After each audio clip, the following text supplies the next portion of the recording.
On a warm Monday night in September, the Giants began the defense of their Super Bowl title against the very team they had wrested that honor from in 1987, the Chicago Bears. This matchup promised to be a stern test in a season when the Giants knew that every opponent they faced would carry more than a chip on their shoulder. It was indeed a challenge, and for a few fleeting moments, the 1986 NFL champions seemed to be picking up right where they left off. The offense moved the ball well in their opening series. The defense was physical and intimidating. The special teams were at their opportunistic best. Between the 40 and 45, high snap, he saves it. Block, free ball, rolling in the end zone. Giants have it there. Ironically, this touchdown, scored early in the season opener, would be the high point for the 1987 Giants. On that fateful night, the Giants were ultimately smothered by a tenacious and hungry Bear team. After falling to the Bears, the Giants were down by their arch rivals, the Dallas Cowboys.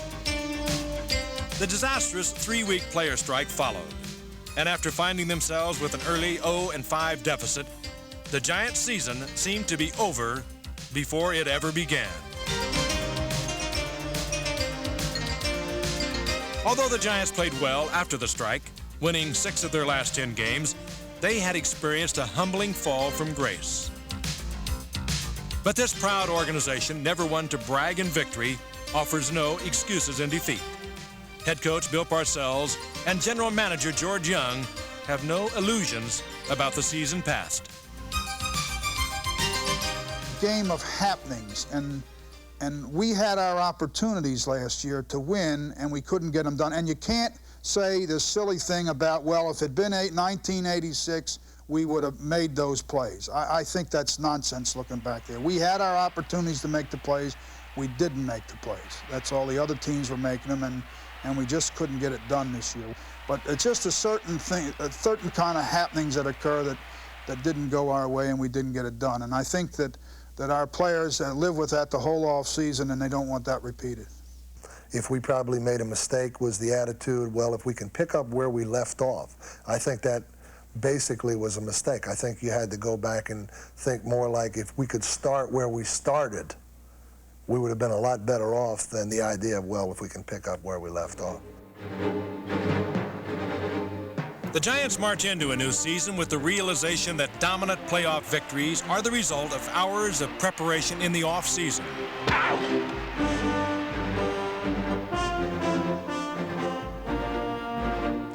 That a Super Bowl victory in January is rooted with hard work in July.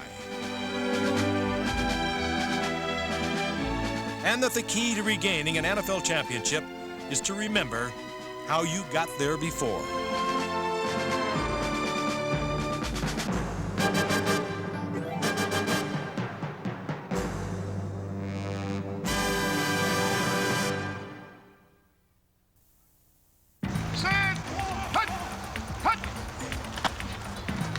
A new season begins in training camp. But as Bill Parcells so well knows, success in 1988 will depend on the single-minded commitment of his players in the off-season. Pumping iron is one thing. Pumping new blood into key areas of concern is another. One of those areas is the offensive line. For a number of years, guards Billy Ard, number 67, and Chris Godfrey, number 61, and center Bart Oates, number 65, were unsung heroes in the Giants' overall success. But the cohesiveness of this unit was interrupted in 1987 by the loss of tackle Carl Nelson at the beginning of the season, and by the retirement at the end of the year by number 60, tackle Brad Benson. Of the many questions concerning the Giants in 1988, this is one area in need of answers. We were fortunate, 84, 85, 86. For all intents and purposes, those fellows played well together for 3 years. But it's time to do something. We had the unfortunate thing with Carl Nelson, our right tackle. Our left tackle, Brad Benson, retired. So obviously, it's going to be different. The Giants loaded up on tackles in the NFL draft, and new talent should help shore up pass protection and upgrade a running game that sputtered in 1987, despite Billiard's attempt to emulate William the Refrigerator Perry. A key beneficiary of a revamped offensive line would likely be Joe Morris, number 20. I've always told our defensive players that all those great backs are the same when there's no hole to run through. They all look the same when they run into that pile and get tackled. And I think that was Joe's case last year. He just didn't have the places to go. I think Joe has rededicated himself, like some of the other guys, to the point where I think he's going to have some places to go this year.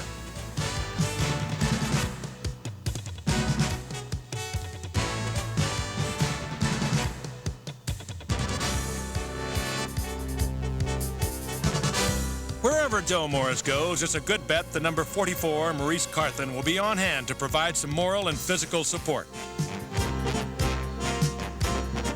In addition to Carthen, the Giants will look to versatile Lee Roussan to provide backfield depth, while the multi-talented George Adams should continue to improve now that he's back in full health.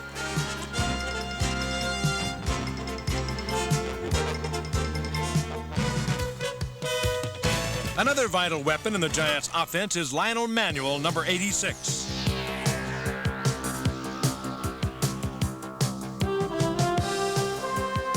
Manuel possesses all-pro potential, but he has been plagued by injuries throughout his career.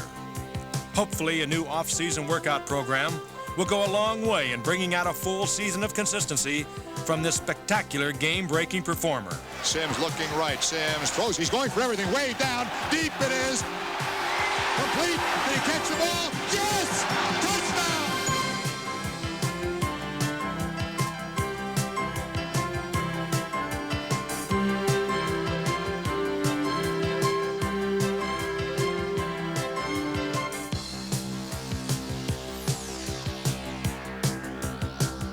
Veterans like number 81, Stacy Robinson, and number 84, Zeke Mowat, are also expected to be contributors, while youngsters like Mark Ingram and number 83, Odessa Turner, must back up their college press clippings with pro-level performance.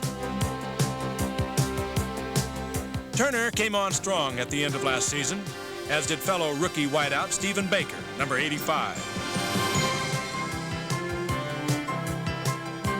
The diminutive Baker, nicknamed the touchdown maker in college, provides another dimension to a potentially powerful core of wide receivers. Rutledge takes the handoff to Morris. He's throwing long. Down deep. He's got Baker. Yes, at the 1-yard line. He's in. Touchdown.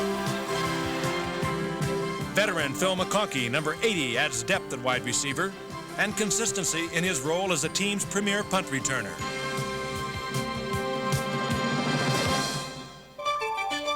The punting game remains solid with the reliable Sean Landetta. But there is no doubt that the Giants will need more aggressive play out of their kicking coverage units in the coming season. The Giants boast some strong special team performers like number 28, Tom Flynn, and number 52, Pepper Johnson.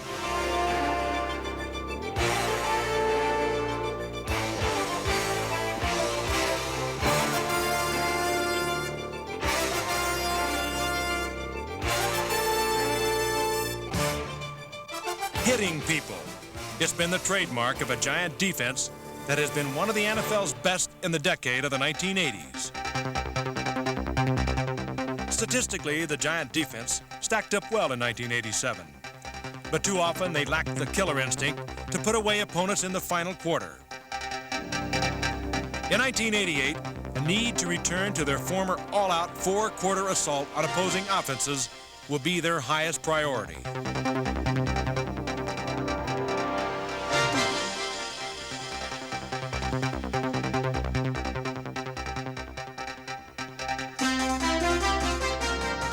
The Giants are strong at nose tackle with veteran Jim Burt, number 64, and young Eric Howard, number 74.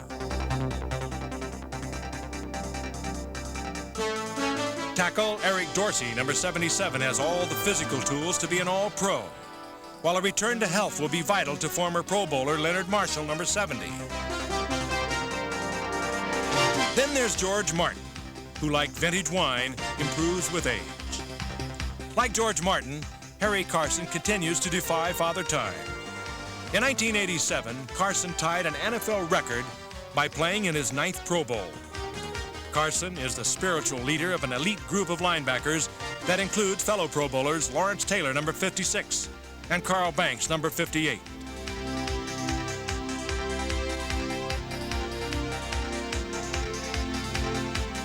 Youngsters like Pepper Johnson and veterans like Gary Reasons and number 54, Andy Hedden, lend depth to this unit that remains one of the league's best. While linebacking is a Giants' strength, the secondary is an area of concern. Improvement is expected from third-year safety Greg Lasker, while fellow third-year player Mark Collins has already emerged as a true talent at the corner.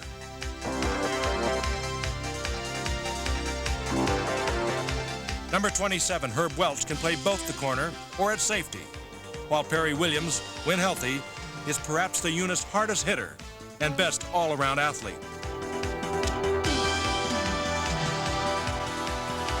Harry Kennard, the senior member of the secondary, is coming off one of his best years. Bootlegs left, they're after him. He throws left, it is intercepted at the 30-yard line. 35-40 by Kennard, 45 by Kennard, 50, 45-40, he might go. He's out of the 25, he's going to score.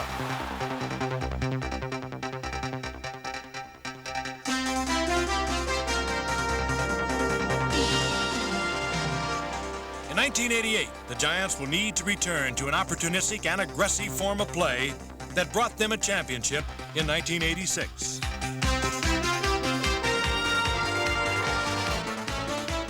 Above all, this unit must regain its swarming intensity and its fourth-quarter killer instinct that all too often was missing in 1987.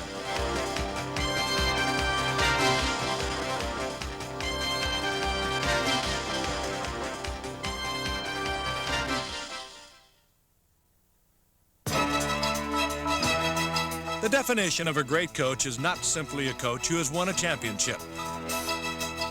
He is a coach who can maintain excellence over an extended period of time.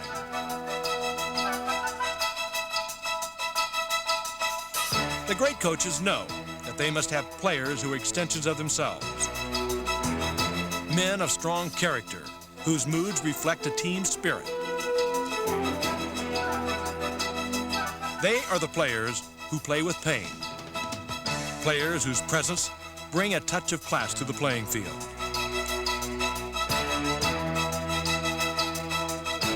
One player that Bill Parcells looks to provide the necessary on-the-field leadership is Phil Simms. In 1987, the veteran starting quarterback came full circle. In a matter of months, Phil Simms went from Super Bowl hero to injured non-starter sitting on the bench.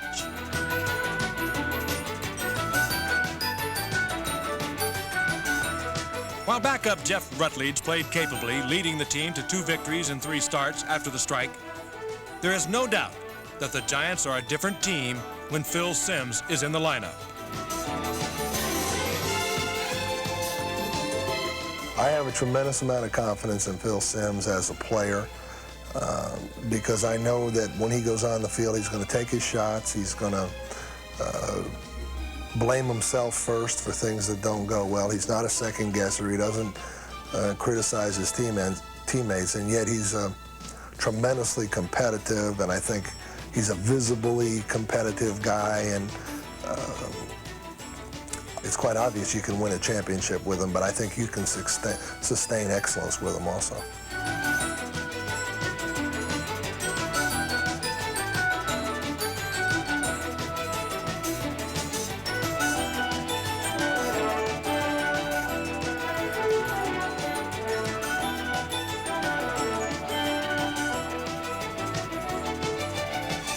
While Phil Simms is well on his way to breaking every quarterback mark in the Giant record book, Lawrence Taylor appears to have his place in NFL history clearly defined.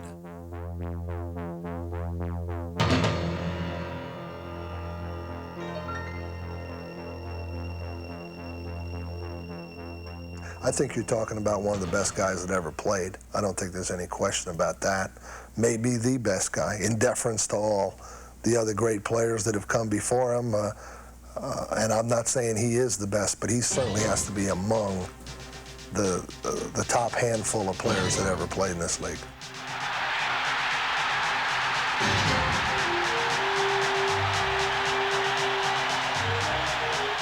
He may indeed be one of the best to have ever played the game. Yet there are those who think that there may be an even better linebacker on Lawrence Taylor's own team.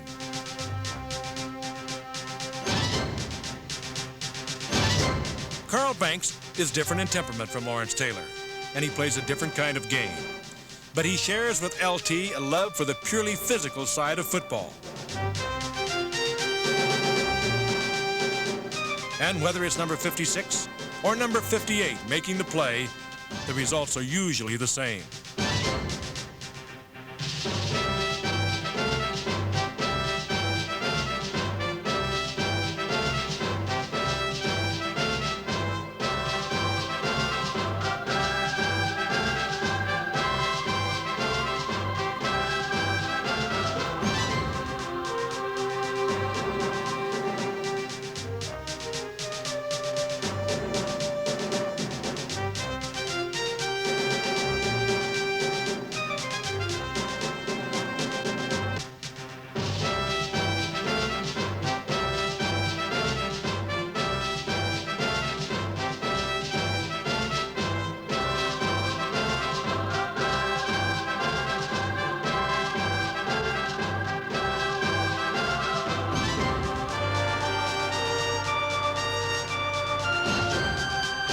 Like a Lawrence Taylor or a Carl Banks, Mark Bavaro can inspire by running over people.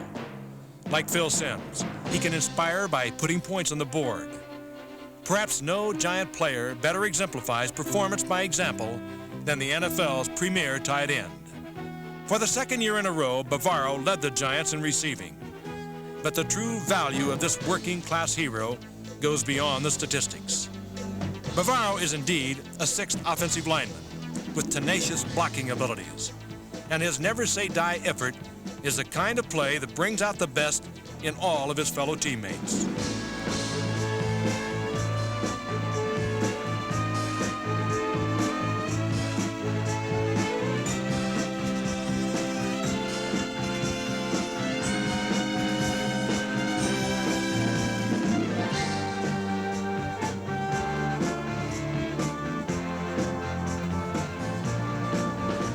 I think he can inspire other people or greatness in other people by virtue of what he does. I think we have a couple of players on our team that can do that, and I think he's one of them. Inspiration on the field and off the field. Bavaro is known for his economy with words, but in his work with handicapped children in conjunction with the March of Dimes, he finds communication to be no problem at all.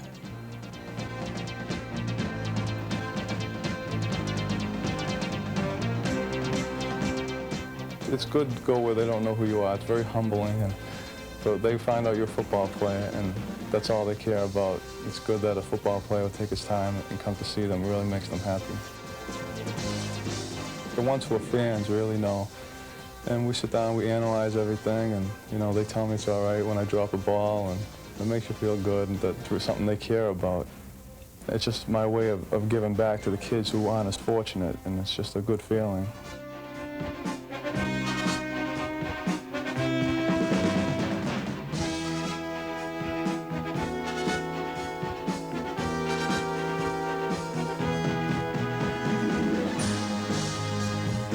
Mark Bavaro, a legend in the making, a true inspiration to the tough guy fans who support the Giants and to those less fortunate, but who are also tough in every sense of the word.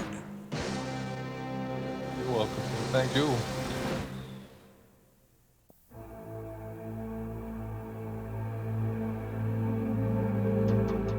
In 1986, the Giants strode to the top of the NFL with a powerful performance in the Super Bowl. 1 year later, they fell to last place in their division.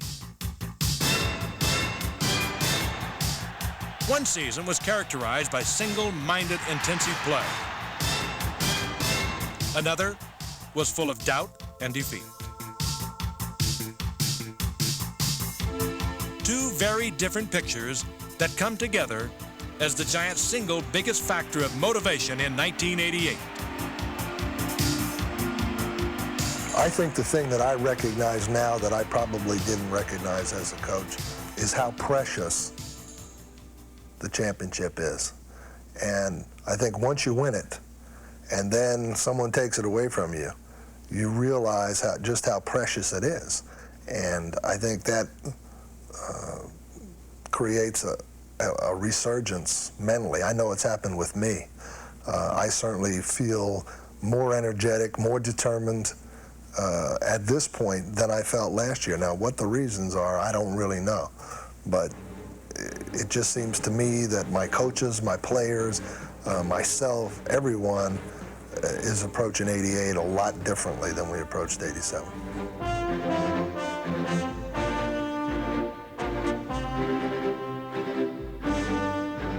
The Giants head into the 1988 season as one of the league's most talented teams. But as they learned in 1987, talent alone does not guarantee victory. Staying on top is a far more difficult struggle than reaching the top.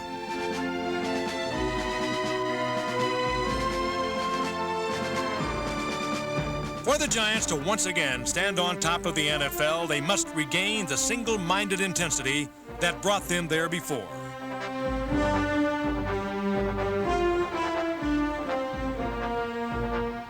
They have the talent and the on-field leadership to do it. Hopefully in 1988, the Giants can revert back to their hard-working roots and set their sights in the future on reclaiming their role as the NFL's best.